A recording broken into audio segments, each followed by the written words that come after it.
Once upon a time, in a beautiful village in Wales, lived a little girl named Evie. But Evie was not just any girl. She was a princess with a crown of daisies on her head.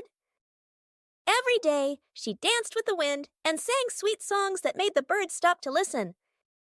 Evie had a magical secret. Deep in the enchanted forest lived her best friend, Starbeam the unicorn. Starbeam wasn't an ordinary unicorn. His coat shimmered like moonlight, sparkling with tiny stars. Together, they went on the most amazing adventures you could ever imagine. One sunny morning, Evie twirled in her favorite blue dress, singing about rainbows. Suddenly, Starbeam appeared from the forest. "Evie!" he called softly like a gentle breeze. "The Enchanted Meadow needs our help. Its colors are fading," he exclaimed eagerly. Evie gasped. The Enchanted Meadow was home to magical creatures, fairies, and talking rabbits. "We have to save it," she declared, adjusting her daisy crown with determination. Starbeam knelt so Evie could hop onto his back. They soared into the sky together. The wind rushed past them as they flew over sparkling rivers and golden fields. But when they reached the meadow, it was so sad. The flowers drooped gray and lifeless. Evie slid off Starbeam's back and knelt beside a wilting tulip. "What happened here?" she whispered. A tiny fairy with tear-streaked cheeks fluttered up to Evie. "The rainbow crystal is missing!" "It's what gives our meadow its colors and magic," the fairy cried desperately. "Who could have taken it?" Evie asked, full of concern for her friends in the meadow. The fairy pointed toward Dark Hollow at the edge of the meadow. "Shadowfang took it." "He's a grumpy old dragon living there," she explained with fear in her voice. Evie stood tall and brave. "Don't worry, we'll get the rainbow crystal back," she said confidently. Starbeam neighed in agreement, ready for their next adventure into Dark Hollow. As they approached, the path grew darker, but Evie began to sing a cheerful tune.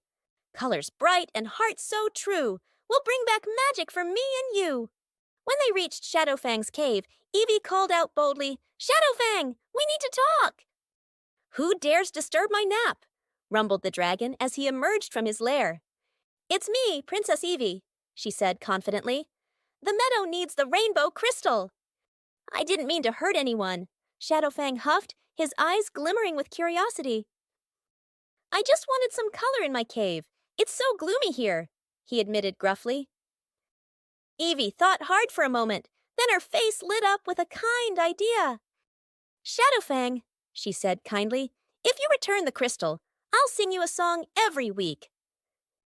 "A song? Just for me?" Shadowfang asked, intrigued by her offer. "Yes," Evie promised, with a bright smile on her face filled with hope. Moved by her kindness, Shadowfang turned and lumbered back into his cave. "Here it is," he called as he returned with the glowing rainbow crystal in his claws. "Thank you," Evie beamed as she took it gently from him, her heart soaring.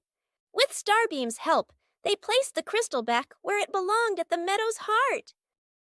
Suddenly, vibrant colors burst forth like fireworks all around them. "Princess Evie saved us!" cried the tiny fairy as flowers bloomed brighter than ever.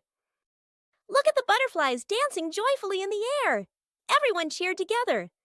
"Let's celebrate our colorful home!"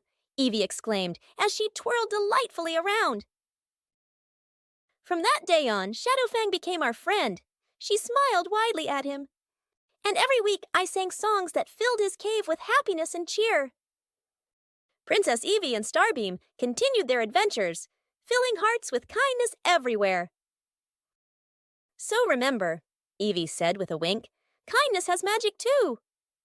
And together, they spread joy throughout their enchanted world. And every creature sang along in harmony, creating magical melodies. Their friendship glimmered brighter than even Starbeam's shimmering horn. And that's how Princess Evie's adventures became stories told through generations. And they all lived happily ever after. The end.